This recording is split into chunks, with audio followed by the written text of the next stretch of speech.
अस्सलामुअलैकुम वरहमतुल्लाहि वबरकातुहू। अल्हम्दुलिल्लाहि रब्बिल आलमीन वल आक़िबतु लिल मुत्तक़ीन वस्सलातु वस्सलामु अला रसूलिहिल करीम। मोहतरम हज़रात, आज जुमेरात है और 19 अगस्त 2021 है। जो सवालात मगरिब तक आए हैं उनको ज़रूर शामिल किया गया है, और अगर उसके बावजूद भी किसी का सवाल रह गया हो तो वो ज़ाती तौर पर किसी वक्त भी सवाल पूछ सकते हैं। पूछा गया है कि आशूरा की दुआ और नमाज का तरीका क्या है। मैं एक बात आपको बताना चाहता हूँ, आशूरा ना हो गया, लगता है इस्लाम का सबसे बड़ा काम आशूरा है। आपको सही बात बताएं, आशूरा कोई चीज़ ही नहीं है। आशूरा सिर्फ़ और सिर्फ एक चीज़ है कि रोज़ा रखा जाए, और अल्लाह के रसूल सल्लल्लाहु अलैहि वसल्लम की वो सुन्नत है जो क़ब्ले नबूवत भी अरब लोग रोज़ा रखते थे। रोज़ा रखने की वजह थी कि खाने काबा का गिलाफ बदला जाता था। जब नबूवत का ऐलान हुआ तो अल्लाह के रसूल सल्लल्लाहु अलैहि वसल्लम ने उस रोज़े को उम्मत के लिए तकरीबन फ़र्द का दर्जा दिया। उसके बाद जब आप मदीना आ गए तो जब रमज़ान फ़र्ज़ हो गया तो उसमें अख्तियार दे दिया गया कि जिसका दिल चाहे रखे, जिसका दिल चाहे न रखे। उसके बाद कुछ दिन के बाद मालूम हुआ कि कुछ लोग खैबर के इलाके के यहूदी और नसरानी इस दिन मेला ठेला करते हैं, तो हुज़ूर ने कहा हम रोज़ा रखेंगे। फिर सन आखिरी हिजरी में ये बात मालूम हुई कि यहूद और नसारा भी रोज़ा रखते हैं, या बाद रवायत में यहूदी रोज़ा रखते हैं, नसारा का जिक्र नहीं है। अल्लाह के रसूल ने फरमाया मैं अगर ज़िंदा रहा तो 9-10 रोज़ा रखूँगा। इसके अलावा जितनी बातें आप जानते हैं सब झूठ है, कोई एक बात भी सच्ची नहीं है इस रोज़े के अलावा। बस जो कुछ है वो रोज़ा है। इसमें जो कुछ भी आप कर रहे हैं, पंजा पंजी मातम फातम जो कुछ कर रहे हैं, या तो शरीयत की धज्जियाँ उड़ा रहे हैं या अपनी मर्ज़ी से शरीयत में चीज़ों को दाखिल कर दिया है। अभी आ रहा है सवाल कि मौलाना साहब लोग तकरीर करते हैं 10 मुहर्रम को ये हुआ ये हुआ। ऐसा लगता है कि अल्लाह ताला पूरे साल भर इंतज़ार कर रहा है कि 10 मुहर्रम आवे तो यूसुफ अलैहिस्सलाम को जेल से छुटकारा मिले, 10 मुहर्रम आवे तो यूनुस अलैहिस्सलाम मछली के पेट से निकले, 10 मुहर्रम आवे तो याकूब अलैहिस्सलाम की प्रॉब्लम हल हो। अल्लाह ताला को आप लोग ऐसा बाउंड कर दिए हैं कि लगता है 10 मुहर्रम के अलावा साल भर में उसके पास कोई दिन ही नहीं है जो कोई काम करे। सब टोटल झूठ है। और झूठ इतना मशहूर क्यों हुआ? क्योंकि एक तबका तो बोल ही रहा था। हम उलमाए देवबंद ने भी अपनी तकरीरों में मिर्च मसाला लगाने के लिए हमने यही काम किया, और हमारी किताबों में भी बातें आ गई। अल्लाह ताला जज़ाए खैर अता फरमाए मुहद्दिस अब्दुल हक देहलवी रहमतुल्लाह अलैह को, अल्लामा इब्न जौज़ी रहमतुल्लाह अलैह को, अल्लामा इब्न तैमिया रहमतुल्लाह अलैह को, कि जिन लोगों ने बहुत पहले इन तमाम रवायतों के बारे में साफ साफ लिखा कि झूठी रवायतें हैं, सब गढ़ी गई हैं। लिहाजा मुहर्रम कोई चीज़ ही नहीं है, कोई चीज़ नहीं है मुहर्रम। न मुहर्रम कोई त्यौहार है, न मुहर्रम कोई गम मनाने का महीना है, न मुहर्रम कोई शहादत का महीना है। अगर शहादत डे इस्लाम में है, हज़रत हुसैन रज़ी अल्लाह तआला अन्हु की शहादत 10 को हुई है, सही बात है, लेकिन सवाल ये है कि हज़रत सुमैया की शहादत क्यों ना मनाई जाए जो पहली शहीदा हैं। फिर हज़रत अली की शहादत क्यों मनाई ना जाए जो इनके वालिद मोहतरम है। फिर हज़रत उस्मान ने क्या गलती की है जो इतनी बेदर्दी से उनको लोगों ने शहीद किया? ये कौन सा इस्लामी तरीका है कि एक आदमी को पकड़ लिया गया और जो है वो शहादत डे? मुहर्रम कोई चीज़ नहीं है, ये महज लोगों का अपना बनाया हुआ सारा ढकोसला है, इसकी कोई हकीकत नहीं है। बात समझ में आ गई? पूछा गया है क्या मरहूम की तरफ से उम्रा कर सकते हैं? कर सकते हैं। पूछा गया है क्या सुन्नत नमाज वहाँ पढ़ सकते हैं जहाँ फ़र्ज़ पढ़ सकते हैं? अफजल ये है कि जहाँ पे फ़र्ज़ नमाज पढ़ी जाए हट करके नमाज पढ़ी जाए, और इमाम को ख़ासकर जहाँ पर फ़र्ज़ नमाज पढ़े वहाँ पर उसको सुन्नत नमाज नहीं पढ़ना चाहिए, हट कर पढ़ना चाहिए। बाज़ फतावे में मकरूह लिखा हुआ है। वजह उसकी ये है कि ताकि ज़्यादा जगह पर नमाज पढ़ी जाए और ज़्यादा जगहें आपके लिए क़यामत पे गवाही दें कि इन्होंने इस जगह पर सजदा किया है। पूछा गया नफली रोज़े में क़ज़ा रोज़े की नियत की जा सकती है या नहीं। गौर से सुन लें, ये सवाल बार बार आता है। क्या कि एक आदमी या एक औरत नफली रोज़े, जैसे 13, 14, 15 या हमें 20 के रोज़े हैं, जुमेरात जुमा जो है वो हफ्ते में अल्लाह के रसूल रोज़ा रखते थे, या शव्वाल के रोज़े हैं, या शाबान में रोज़े हैं, या ये 10 मुहर्रम का रोज़ा है।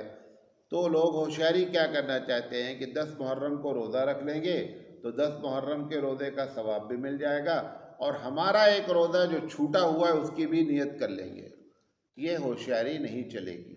दो में से एक ही काम होगा, या तो आप 10 मुहर्रम का रोज़ा रख लीजिए नफली, और या अपने कदा को 10 मुहर्रम के दिन रख लीजिए, लेकिन ये कि कदा भी अदा हो जाएगी, नफली रोज़े का सवाब मिल जाएगा। ऐसा एक ही नियत काम करेगी, जिसको आप चाहे कर लें। ये बार बार सवाल आता है, इसको इस पर जो फतवा है वो यही है कि बैक वक्त दोनों नियतें नहीं की जा सकती। बात समझे। पूछा गया है कि क्या आशूरा के दिन सिर्फ 10 तारीख का रोज़ा रख सकते हैं। एकदम रख सकते हैं। जो अल्लाह के रसूल ने फरमाया था कि मैं अगर आइंदा साल हयात रहा, मौलाना बहुत गौर से सुन रहे हैं, अजर अजर इतना गौर से नहीं सुनो।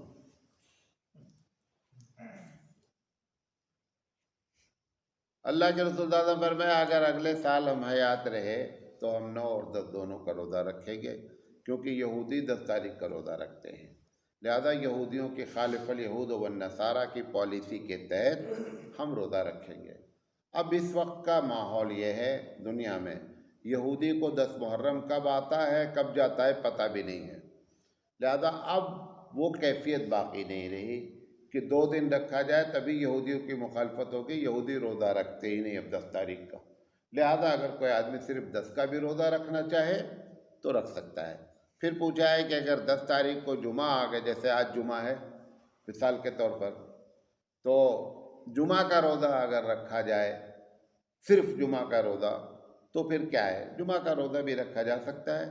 जो हदीस में मना है जुमा के दिन रोज़ा रखने की, उसमें इल्लत भी बयान की गई है। इल्लत ये है कि कोई आदमी ये समझे कि जुमा के दिन रोज़ा रखने की फजीलत ज़्यादा है, इस बुनियाद पर अगर कोई आदमी जुमा का रोज़ा रखता है तो जुमा का रोज़ा रखना सही नहीं है। पूछा गया है कि अगर आशूरा का रोज़ा रखा गया और रोज़ा रखने के बाद किसी औरत को नापाकी हो गई तो रोज़े की क्या पोजीशन, रोज़ा टूट गया। नंबर 1, एहतराम करे रोज़े का अफजल है। अकेले में खा पी ले, खा पी सकती है। पूछा गया है कि मैंने एक हिरन का शिकार किया। हिरन का शिकार मना है, ऐसा नहीं करना चाहिए, सरकारी तौर पर मना है। और उसकी सींग को घर में शो पीस के तौर पर लगाना कैसा है, लगाया जा सकता है रवायत में। लेकिन फातिमा जो हज़रत अली की वालिदा हैं, उनके बारे में कि सास बन करके वो हज़रत अली के, हज़रत फातिमा रज़ी अल्लाह तआला अन्हा के साथ रही हों, ऐसी कोई रवायत हमारे पास मौजूद है। आप ये भी कह सकते हैं कि ये भी नहीं है कि नहीं रही, ठीक है, वो एक अलग बात है, लेकिन कोई वाक़या ऐसा जिक्र नहीं है। पूछा गया है कि एक बच्चा शदीद बीमार हुआ और उसकी सेहत के बाद घर वालों ने एक जानवर ज़बह किया और पड़ोसियों में तकसीम कर दिया, तो उसका खाना क्या पड़ोसियों के लिए जायज़ है। अब ये मालूम होना चाहिए कि हज़रत ने खुशी में ज़बह किया है या बतौर सदक़ा के ज़बह किया है। अगर खुशी के ज़बह किया है तो सब लोग खा सकते हैं, और अगर बतौर सदक़ा ज़बह किया है तो गरबा का हक़ है, गरीब खा सकते हैं, बकिया लोग नहीं खा सकते हैं। पूछा गया खुला के बाद इद्दत के दौरान लड़की ज़ैब व ज़ीनत कर सकती है या नहीं, और रिश्तेदार के यहाँ जा सकती है कि नहीं। देखिए, खुला की इद्दत हो या तलाक़ की इद्दत हो या मौत की इद्दत हो, इद्दत इद्दत है। इद्दत में, सारी इद्दत में कोई फ़र्क नहीं है। हर इद्दत का ख्याल वैसे ही शरई लिहाज से किया जाएगा जो उसका हक़ है। अगर आपको मज़ीद जानना है तो आप मुझे दोबारा फ़ोन करें, मैं आपको इद्दत कैसे गुजारी जाए एक तकरीर है वो आपको भेज दूँगा। पूछा गया है, कहा जाता है कि फ़लाँ फ़िरका जन्नत में जाएगा, जबकि हम देखते हैं कि दूसरे फ़िरक़ों में भी बहुत से अच्छे लोग हैं, तो उनका क्या होगा। बहुत अच्छा सवाल किया गया है। ये हमारे एक दोस्त हैं जयपुर के, जो है वो बहुत सवालात करते हैं माशाल्लाह। ये बहुत अच्छा सवाल है कि हर फ़िरक़े में कुछ न कुछ तो लोग अच्छे ही हैं। तो सवाल ये है कि एक फ़िरका, जैसे आपने कह दिया कि अहले सुन्नत वल जमात जाएगा, अब अहले सुन्नत वल जमात के अलावा अगर कोई आदमी नेक है तो वो जाएगा कि नहीं जाएगा। इसका दो जवाब है, गौर से सुन लें। सबसे पहली चीज़ है, अच्छा मानने का मतलब तुम्हारे नज़दीक अखलाक़ी लिहाज से अच्छा है। जन्नत में जाने वाला जो फ़िरका है वो उसकी बुनियादी वजह जो है ना वो अक़ायद हैं, अखलाक नहीं है। अक़ीदे अगर सही होंगे कुरान हदीस की रोशनी में तो वो चाहे डायरेक्ट चला जाए चाहे इनडायरेक्ट चला जाए, कभी न कभी जाएगा। अच्छे अखलाक होने की वजह से कहा जी बहुत अच्छे अखलाक का मालिक है, न रोज़ा रखता है न अल्लाह पर ईमान लाता है। ऐसे लाखों करोड़ों लोग हैं दुनिया में जो बड़े अच्छे अखलाक के मालिक हैं, अल्लाह पर ईमान नहीं रखते। तो अच्छे अखलाक की बुनियाद पर कोई जन्नत में नहीं जा सकता है, ईमान की बुनियाद पर, सही अक़ीदे की बुनियाद पर जाएगा। तो अब सबसे पहली बात, आपको कन्फ्यूज़न हुआ अच्छा आदमी। अगर अच्छा आदमी की बुनियाद महज ये कि वो देखने में अच्छा है, झूठ नहीं बोलता है, किसी को सताता नहीं है, हुकूक मारता नहीं है, ये उसका ज़ाती मामला है। वो जन्नत में जाने की बुनियादी शर्त ईमान है। तो अगर कुरान हदीस के मुताबिक उसकी ज़िंदगी है और वो ईमान लाया है तो वो जन्नत में जाएगा। अब सवाल ये है कि एक तबके में, दूसरे तबके में भी ऐसे लोग मौजूद हैं जो अक़ीदे के लिहाज से सही हैं, तो फिर ये कहा जा सकता है कि सारे फ़िरक़ों में, मसलक नहीं कह रहा हूँ, सारे फ़िरक़ों में वो लोग जो कुरान हदीस के मुताबिक उनकी ज़िंदगी है और अक़ीदा है, वो सब मिल कर के एक फ़िरक़ा हो जाएंगे, वही जन्नत में चले जाएंगे। वो हो सकता है अहले सुन्नत वल जमात से कुछ लोग निकलें और कुछ लोग हो सकता है कि क्या कहते हैं शिया में से निकल आवे। अगर उनका अक़ीदा कुरान हदीस के तहत भले वो शिया कहलाते रहे, तो ये भी एक शक्ल हो सकती है कि सब में से निकल कर क्या बन गया, एक फ़िरका बन गया और वो फ़िरका जन्नत में चला गया। लेकिन शर्त क्या है उस फ़िरक़े की, कुरान हदीस के मुताबिक उसकी ज़िंदगी होनी चाहिए। महज नाम की बुनियाद पर ये देवबंदी चला जाएगा, अहले हदीस चला जाएगा, ऐसे कोई नहीं जाएगा। जो कुरान हदीस के मुताबिक अक़ीदा रखेगा, उसके मुताबिक अमल करेगा, या तो डायरेक्ट चला जाएगा जन्नत में या भुगतने के बाद चला जाएगा जन्नत में, लेकिन जन्नत में जाएगा ज़रूर। लेकिन उसके लिए शर्त बुनियादी यही है।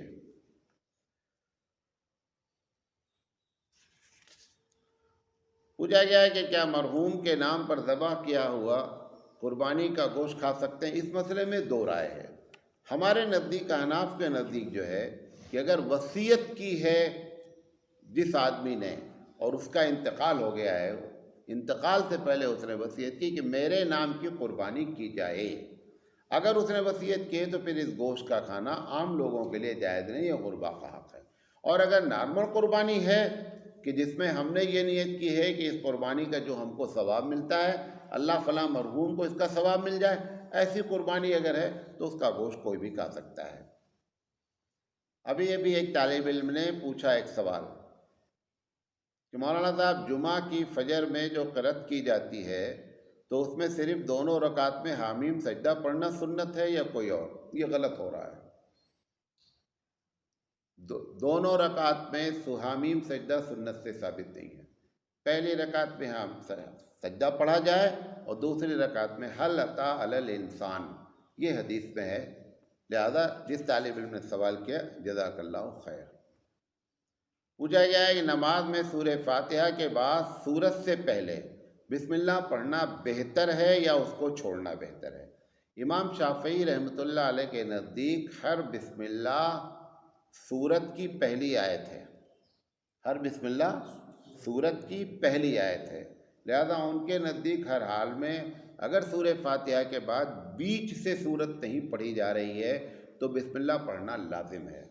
हमारे यहाँ अबू हनीफा रहमतुल्लाह अलैह की राय है कि बिस्मिल्लाह सूरत के दरमियान में तफरीक करने की एक निशानी है। लिहाजा बिस्मिल्लाह पढ़ना कोई ज़रूरी नहीं है, क्योंकि वो आयत नहीं छोड़ रहा है। इमाम शाफी के नज़दीक आयत छोड़ रहा है, लिहाजा लाजिम है उनके यहाँ पढ़ना।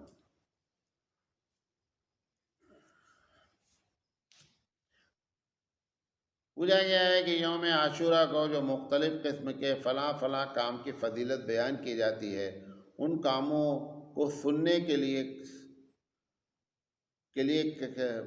क्या मैं मतलब कहना चाहते हैं कि एक साहब है हमारे, दोस्त ही भी हैं, सभी दोस्त ही हैं। उन्होंने पूछा है कि मौलाना साहब आपकी तकरीर में मुस्तकिल सुनता रहा और आपने बताया कि ये झूठ है। मैंने जब अपने मस्जिद के इमाम साहब से कहा कि इमाम साहब ये सब जो आप बयान करते हैं हर हर मुहर्रम को, तो ये झूठ है, तो उन्होंने उनसे कहा कि ये सिर्फ़ तकलीफ़ तुम्ही को है, बकिया किसी को तकलीफ़ नहीं है। तो माकूल सी बात है, जिसको मालूम होगा उसी को तकलीफ़ होगी। बकिया को तुम पिछले 25 साल से यही समझा रहे हो, यही सच है, तो उसको कहाँ से तकलीफ़ होगी? मालूम जिसको होगा कि गलत हो रहा उसी को तकलीफ़ होगी ना। अच्छा, और ये जो ख़तीब हैं जो बना दिए गए हैं ख़तीब, हकीकत में ख़तीब क्या हैं?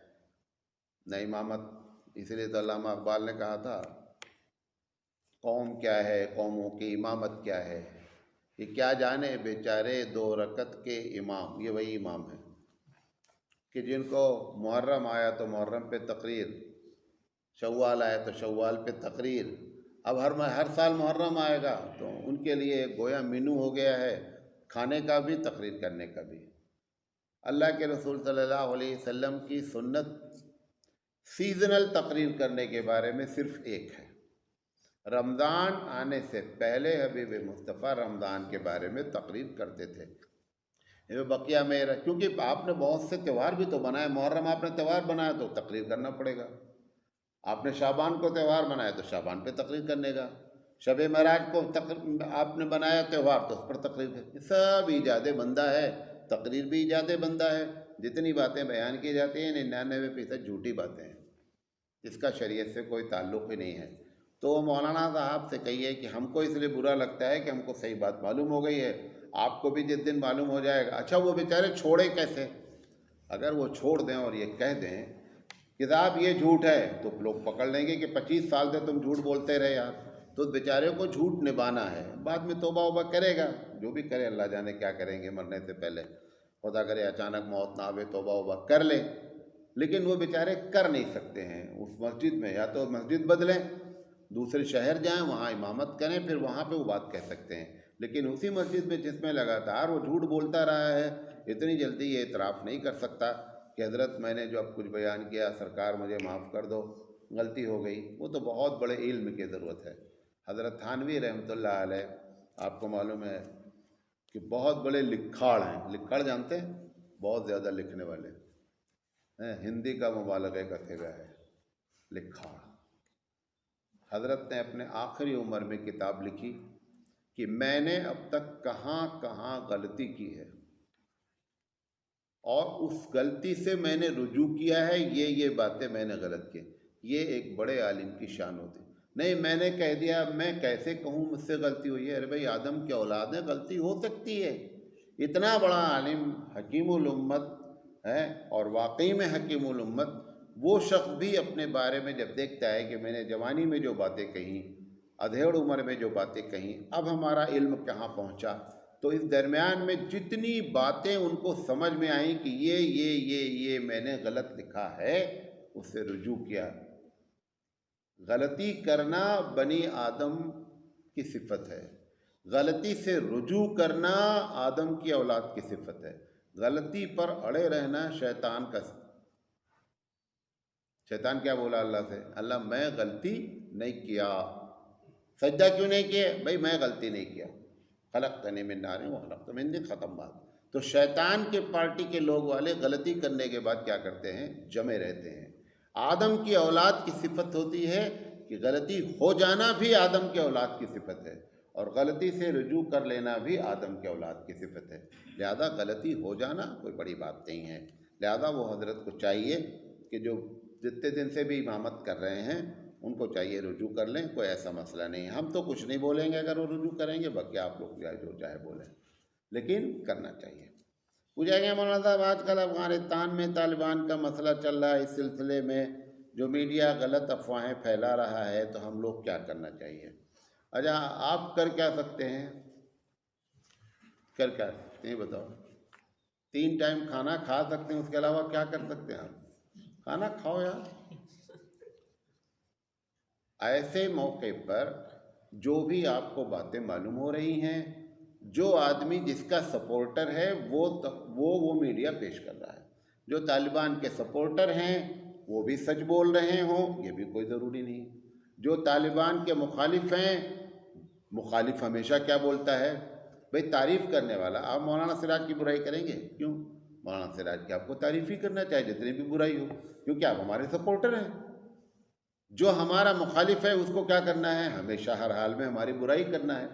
तो फिल्टर करके ये मालूम होना है कि इसमें सच कितना है, झूठ कितना है, ये अल्लाह ही बेहतर जानता है। ऐसे मौके पर क्या है, बेहतरीन तरीका ये है कि आप अल्लाह से दुआ करें, अल्लाह आफियत का मामला फरमाइए। अल्लाह जो बेहतर है, जो हक है, उसकी मदद फरमाइए, ये कर सकते हैं।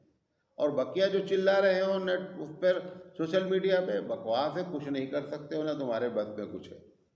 लिहाजा दुआ करें उनके लिए कि जो हक पर हैं, अल्लाह हक पर हैं, आप इनकी मदद फरमाइए। नाहक हैं, अल्लाह आफियत का मामला फरमाइए। आपको सही बात कुछ भी नहीं मालूम है, जो भी मालूम है वो गलत मीडिया से मालूम है, या सपोर्टर से मालूम है, या मुखालफत से मालूम है। तो न वो बैलेंस रखे हुए हैं, न ये बैलेंस रखे हुए हैं, तो इम्बैलेंस बातें चल रही हैं। लिहाजा अल्लाह ही बेहतर जानता है। बहरहाल जब एक आदमी का ज़ाहिर ही अच्छा होता है तो आप उसके हक़ में आफ़ियत की दुआ करें कि अल्लाह आफ़ियत का मामला फरमाइए। पूछा गया है कि मौलाना साहब, एक बच्ची रोदा थी और उसको ज़ख़म हो गया, टेटनस का इंजेक्शन लगवा सकते कि नहीं? लगवा सकते हैं। पूछा कि बिटकॉइन बनाम दीगर करेंसी के बारे में आपकी क्या राय है? ये बिटकॉइन के बारे में अभी हमारे यहाँ के जो हिंदुस्तानी उलमा हैं, तो मेरा अपना अंदाज़ा है कि ज़्यादा मालूमात नहीं है, और ज़्यादा मालूमात ना होने की वजह से एक बड़ा तबका इसको नाजायज़ कहता है। यूरोपियन जो स्कॉलर्स हैं, यूरोपियन जो उलमा हैं, वो बिटकॉइन के बारे में जायज़ का फतवा देते हैं कि ये जायज़ है, और मैं भी ये समझता हूँ कि इसको जायज़ होना चाहिए, लेकिन कोई ऐसी ख़ास मेरे पास दलील नहीं है। लेकिन यूरोपियन स्कॉलर जो दलील देते हैं वो काफ़ी हद तक मुतमईन और इत्मीनान बख्श है। बहरहाल ये ऐसा टॉपिक है, इस पर बैठकर सेमिनार हो और सही बात सामने आवे। पूछा गया है कि 10वीं मुहर्रम को दस्तरख्वान वसी करने की हदीस को कुछ साल पहले पाबंदी से फॉलो करता था, अब उसकी माफ़ी मांगी है या सिर्फ उसके ख़िलाफ़ अमल करना काफ़ी है? देखें, कल मैंने पूरी तकरीर भेजी है कि ये जो सबसे पहले बात, दारुल का जो फतवा है वो आपको नकल कर देता हूँ। दारुल ने ये फतवा दिया है कि 10 मुहर्रम को अगर ये समझा जाता है कि दस्तरख्वान वसी करने का मतलब ये है कि लोगों को पार्टी की जाए, लोगों को, गरीबों को, अमीरों को खाना खिलाया जाए, तो इस हदीस में उसका जिक्र नहीं है, न ये मकसूद है। अब वहाँ पे जो लफ्ज़ आया है कि जिसने वसअत पैदा की फ़ी अयालिही, अपने घर वालों के लिए, तो जो लोग करना चाहते हैं, 3 राय है, 3 तरह की हदीस है। एक राय ये है कि हदीस गढ़ी हुई है, इसमें अल्लामा इब्न तैमिया रहमतुल्लाह अलैह। एक राय ये है कि हदीस एकदम सही है। जिन लोगों की राय ये है वो हदीस सही कह रहे हैं, लेकिन हकीकत में इसमें जो भी हदीस है सब ज़ईफ़ है। लेकिन ज़ईफ़ कई इकट्ठा हो गई हैं, तो उसूल हदीस के मुताबिक अगर कई ज़ईफ़ हदीसें इकट्ठा मिल जाएं तो मिल कर के क्या हो जाती हैं, वो कभी हो जाती हैं। इस बुनियाद पर हमारे यहाँ जो फतवा है कि अगर कोई दस्तरख्वान को वसी करना चाहता है अपने घर वालों के लिए तो वो कर सकता है, लेकिन ना मेरी समझ से इसमें न तबलीग करनी चाहिए और न बिदअत और नाजायज़ का फतवा देना चाहिए। कोई कर रहा है, इसी बहाने सब चीज़ें से बंद कर दोगे मौलाना साहब, खाने पीने का जुगाड़ ख़त्म हो जाएगा। कुछ खाने पीने का जुगाड़ बरकरार रखना चाहिए। हमसे लोग कहते हैं मौलाना आप ऐसा बोल देते हैं, आपने जो है मुहर्रम का खिचड़ा बंद कराया, आप कहते हैं शब बारात का हलवा, तो कुछ तो रखो खाने पीने का जुगाड़, आप तो एकदम पूरा मामला ही ख़त्म कर दे रहे हैं। तो ऐसे भी लोग कमेंट करते हैं, खैर उनका कमेंट भी सही है, खाना तो ख़त्म हुआ है बहुत सारा। पूछा गया है कि सऊदी अरब में या बाज़ इलाक़ों में लोग कपड़े के मोज़े पर इमाम साहब मसा करते हैं, क्या उनके पीछे नमाज पढ़ना जायज़ है या नहीं? और 2-3 मील चलने की जो फ़ुक़हा ने क़ैद लगाई है, एक ऐसा मोज़ा होना चाहिए जो 2-3 मील चल सके, क्या हदीस में क़ैद मौजूद है? देखें, ये मसला इख्तलाफी है और ये एक बहुत बड़ा इख्तलाफ है।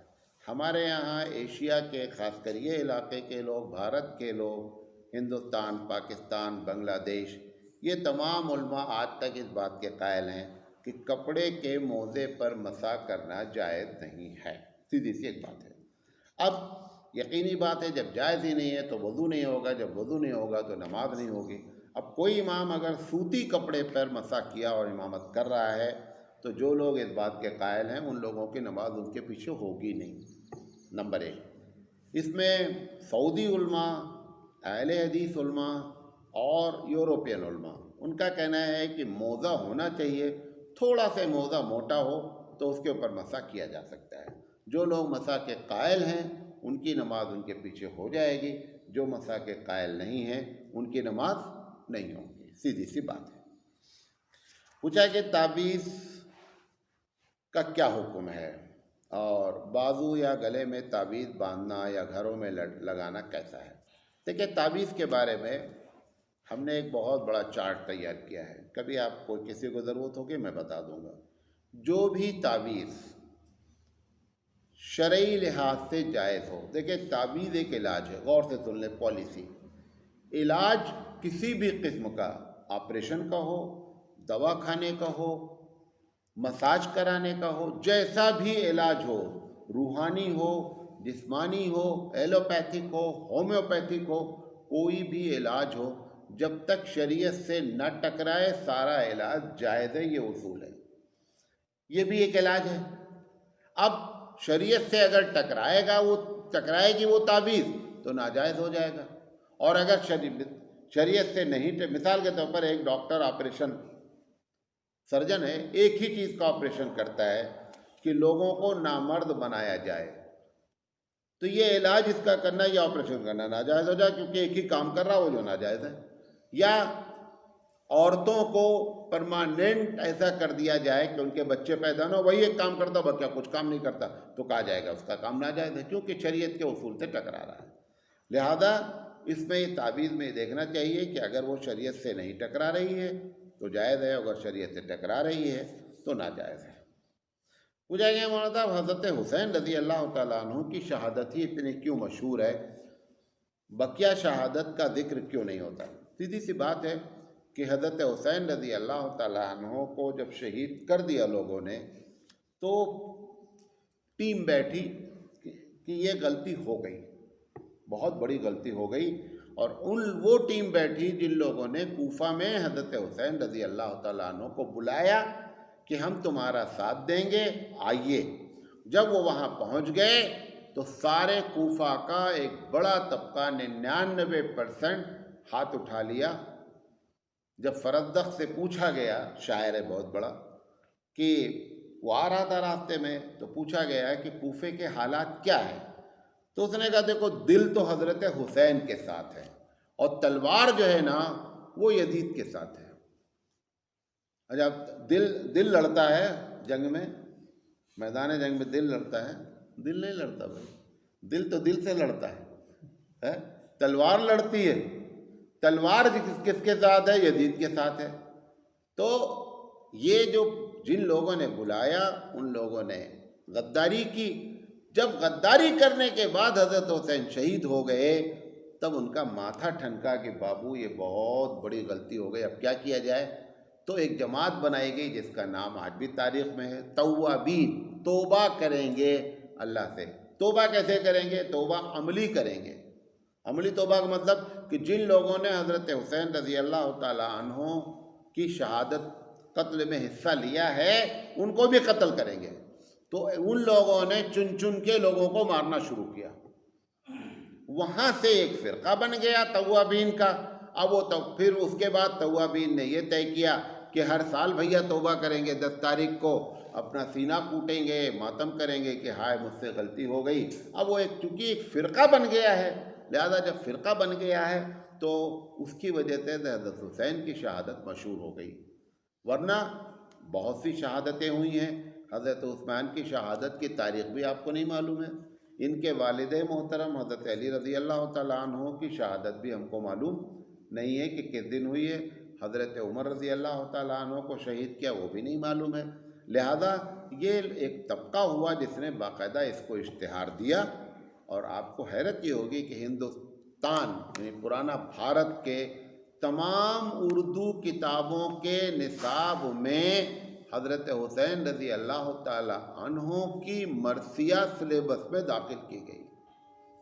मरसिया जानते कि किसी भी शख्स का इंतकाल हो जाए उसको उसकी खूबी को नज़म में बयान करें, उसको कहते हैं मरसिया। वो मरसिया लिखा अनीस और चिकबस्त ने, अनीस और दबीर ने। वो इतना मशहूर किया और सिलेबस में मजबूर कर दिया कि उर्दू जहाँ पढ़ाई जाए वहाँ सिलेबस में दाखिल हो। अब बच्चों ने जब वो सिलेबस पढ़ा तो बच्चे भी जाने शहादत सिर्फ एक है, इसलिए ये क्या बात हो गई, मशहूर हो गई। पूछा गया हज़रत बिलाल रज़ी अल्लाह तआला अन्हु के बारे में मशहूर है कि एक दिन उन्होंने अजान नहीं दी तो सूरज नहीं निकला। ये वाक़या कहाँ तक सही है? एकदम झूठा वाक़या है, इसकी कोई हकीकत नहीं है।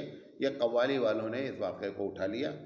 अब कव्वाल कितना पढ़े लिखे होते हैं आपको मालूम है, कितना कुरान हदीस जानते हैं। उन्होंने छोड़ा तो छोड़ा, खूब छोड़ा, पूरी पूरी कव्वाली बना डाली कि अजान नहीं दी तो सूरज ही निकला। कोई ऐसी बात नहीं है। पूछा गया टोपी की शरई हैसियत क्या है? अल्लाह के रसूल सल्लल्लाहु अलैहि वसल्लम की आदत मुबारक थी सर को ढांपना। टोपी आपके उमूमन नज़र नहीं आती थी, टोपी तो अमामा के अंदर होती थी। पॉलिसी क्या थी? सर ढांका जाए।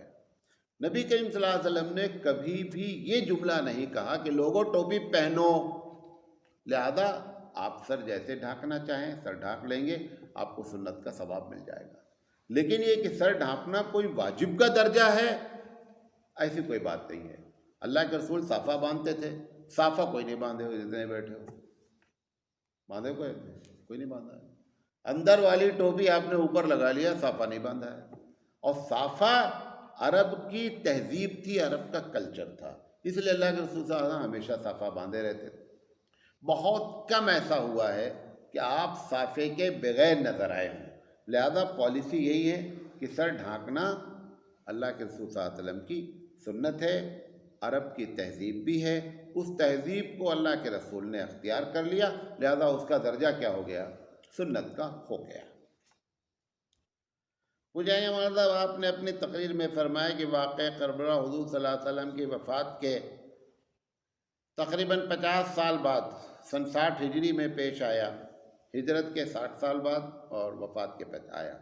जबकि पहले सवाल में आया है कि अल्लाह के रसूल ने हज़रत हुसैन हसनैन की शहादत का इल्म था।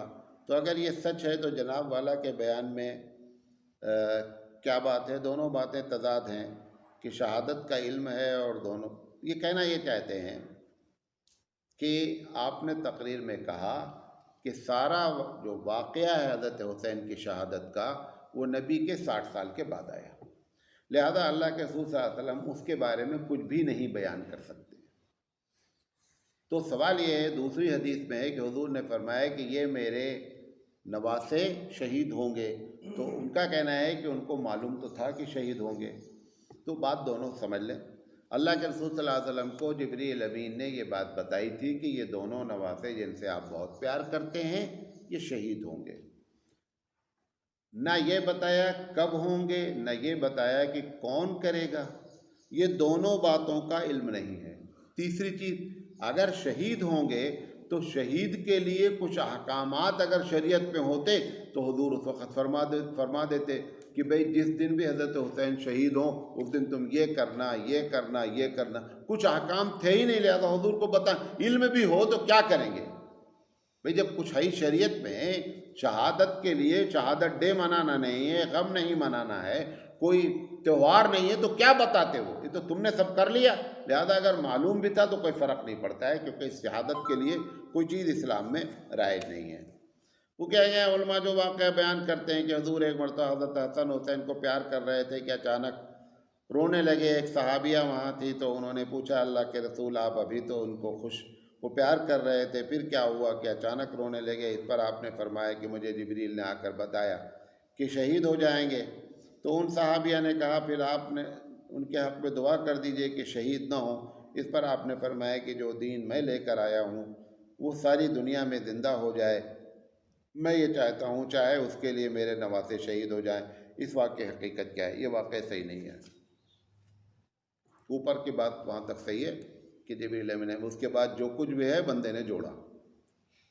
पूछा गया है, मेरा तीसरा सवाल ये है कि मैं मस्जिद का इमाम हूँ, तो जुमा में हम जो बयान करते हैं तो हमारे मुख्तदी सवाल कर रहे हैं कि जो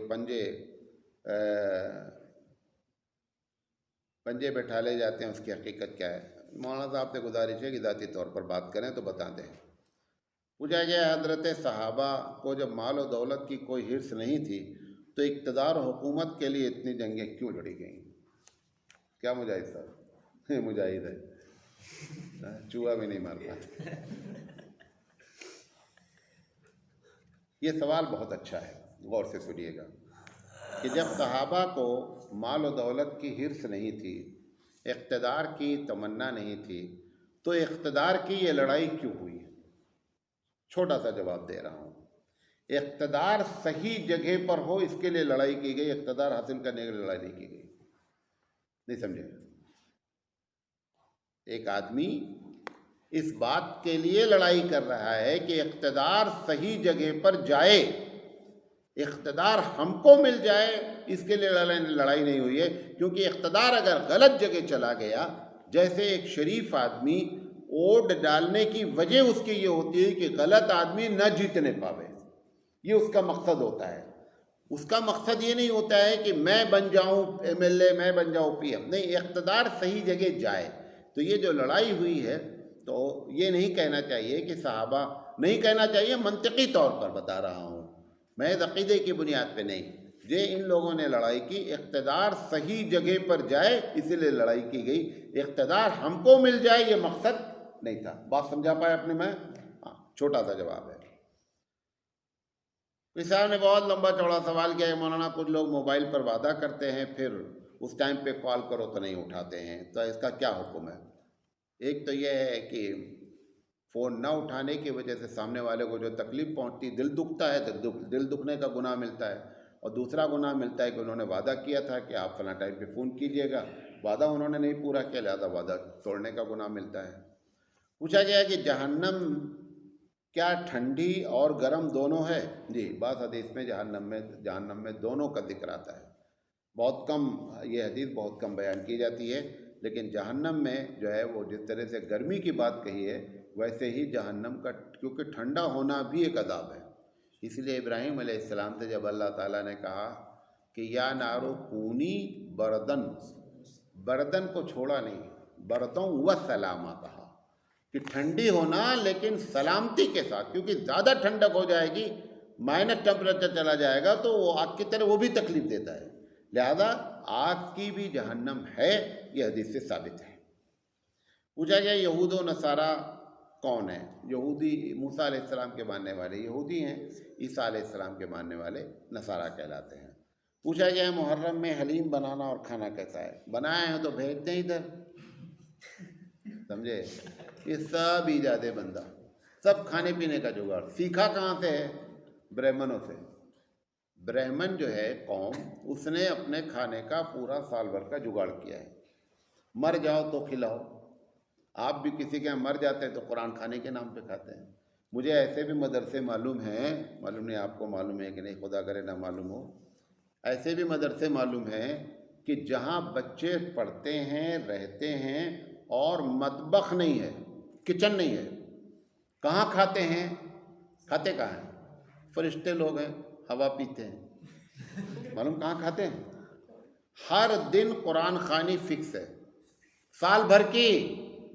और अगर उस दिन को पहले जैसे मदरसा शुरू होता है, कुरान खानी की लिस्ट तैयार, पढ़ाना वढ़ाना तो है नहीं, मतलब जिसके लिए पैदा हुए खाने के लिए वो तो कर लें ठीक से। तो खाने की पूरी हर महीने की तारीख फिक्स है, दोपहर पटेल साहब के यहाँ, शाम में ख्वाजा साहब के यहाँ, सब पूरे। इसलिए उनके यहाँ मतबख नहीं है, एक बड़ा खर्चा माशाल्लाह बचा रखा है। चंदा लाते हैं बच्चों के खाने के लिए, ये एक अलग मसला है। और कोई भी खाने का नज्म नहीं है। अब ऐसे बच्चे जब पढ़ते हैं तो क्या करेंगे, वो भी कुरान खानी करेंगे पढ़ने के बाद, बकिया तो कोई काम कर नहीं सकते हैं, वो हो रहा है। तो ये जो खाने पीने का चक्कर है, ये हमने ब्राह्मणों से सीखा है। तो ये हलीम हो जाए, खिचड़ा हो जाए, ये सारा का सारा जो है वो, और मीनू भी अलग अलग है, क्योंकि अगर एक ही खाना मौली को खिलाओगे तो उसका दिल भर जाएगा ना। अब हर आदमी बिरयानी बिरयानी बिरयानी, अब कितना बिरयानी खाएगा मौलवी भाई, है कोई लिमिट होनी चाहिए। तो हमने अलग अलग बनाया खाना, मुहर्रम में हलीम खाएंगे, खिचड़ा खाएंगे, शब बारात आएगा तो हलवा खाएंगे, ईद आएगी तो शीर खुरमा खाएंगे, समझे, 11वीं आएगी तो बिरयानी खाएंगे। तो टेस्ट थोड़ा से बदलते रहना चाहिए। ये सब हमारे ड्रामे हैं जो कुरान हदीस के ख़िलाफ़ हैं, और हमने चूँकि ज़िंदगी अपने तर्ज पे गुजारने का फ़ैसला किया है, लिहाजा ये उसके नतायज हैं। पूछा गया नमाज मगरिब की तीसरी रकात में मैं मौजूद था, तो एक साहब जो नमाज़ पढ़ा रहे थे मौलाना साहब, उन्होंने हाथ उठाया और छोड़ा, उसके बाद दुआ मांगी। ये कौन सी दुआ है जबकि देवबंद के फ़ारिक़ीन वहाँ मौजूद हैं? ये हो सकता है कि इमाम शाफ़ी रहमतुल्लाह अलैह के मानने वाले हों, और इमाम शाफ़ी रहमतुल्लाह अलैह के यहाँ जो है वो क़ुनूत नाज़िला फ़जर में ही कोई ज़रूरी नहीं है। फ़जर में तो उनके यहाँ वाजिब है, रोज़ाना वाजिब है, चाहे मुसीबत हो या नहीं हो, पढ़ते ही रहना। बकिया नमाज में भी उनके यहाँ पढ़ने की गुंजाइश है, तो अमूमन वो लोग मगरिब की नमाज में क़ुनूत नाज़िला पढ़ लेते हैं। तो हो सकता है कि आप ऐसी जगह पे नमाज़ पढ़ रहे हो जहाँ पर ये मामला हो। पूछा गया है कि बाद जगहों पर हर जुमा खुतबे में पढ़ता है क़त्ल हुसैन असल में मरगे यदीद है, इस्लाम जिंदा होता है हर करबला के बाद। क्या इस तरह का शेर पढ़ना दुरुस्त है? लिखने वाला भी जाहिल और पढ़ने वाला भी जाहिल। ये सुपर पावर इस्लाम बन चुका था हज़रत उस्मान रज़ी अल्लाह तआला अन्हु के ज़माने में। आप बोल रहे हैं कि हुसैन रज़ी अल्लाह तआला अन्हु की शहादत के बाद इस्लाम जिंदा हुआ। अरे भाई, नबी आया तो इस्लाम नहीं जिंदा हुआ? नबी ने इस्लाम को नहीं जिंदा किया? नबी से बढ़ कर के कत्ल हुसैन हो गया है, जिस भी शायर ने लिखा, मुझे मालूम है शायर, और मैं इतनी बड़ी बात बोल दिया जाहिल है, जाहिल ही आदमी ऐसी बातें लिखता है। वह इसीलिए कुरान मजीद ने कहा कि शोरा क्या करते हैं, टामक टोइयाँ मारते हैं। अशोरा यत्तबहुमुल गाउन, बेतुकी बातें इधर उधर की, मुबालगा आ रही हैं, असल बात तो बोलते ही नहीं। बहुत कम शायर हैं जो हसन बिन साबित रज़ी अल्लाह तआला अन्हु जैसे हैं, वैसे उंगलियों पे गिने जा सकते हैं, अल्लाह माकबाल हैं ये हैं। बकिया तो सब अय्याशी की बातें और ख़याली बातें जिसका कोई ताल्लुक़ नहीं। लेकिन मैं इस शेर को दूसरी तरह पढ़ता हूँ, क़त्ल हुसैन असल में मरगे यजीद है, इस्लाम जिंदा होता है हर करबो बला के बाद। नहीं समझे? इस्लाम जिंदा होता है हर करबो बला के बाद, यानी इस्लाम को ज़िंदगी हमेशा कुर्बानी देती है। जब लोग कुर्बानी देते हैं तो इस्लाम जिंदा होता है। करबला कहने के बजाय करबो बला पढ़ लिया जाए तो शायर की रूह को थोड़ी सी तकलीफ होगी, लेकिन शेर सही हो जाएगा। बहरहाल अल्लाह ताला कहने से ज़्यादा अमल करने की तौफीक अता फरमाए। वाखिर दावाना अनिल हम्दुलिल्लाहि रब्बिल आलमीन।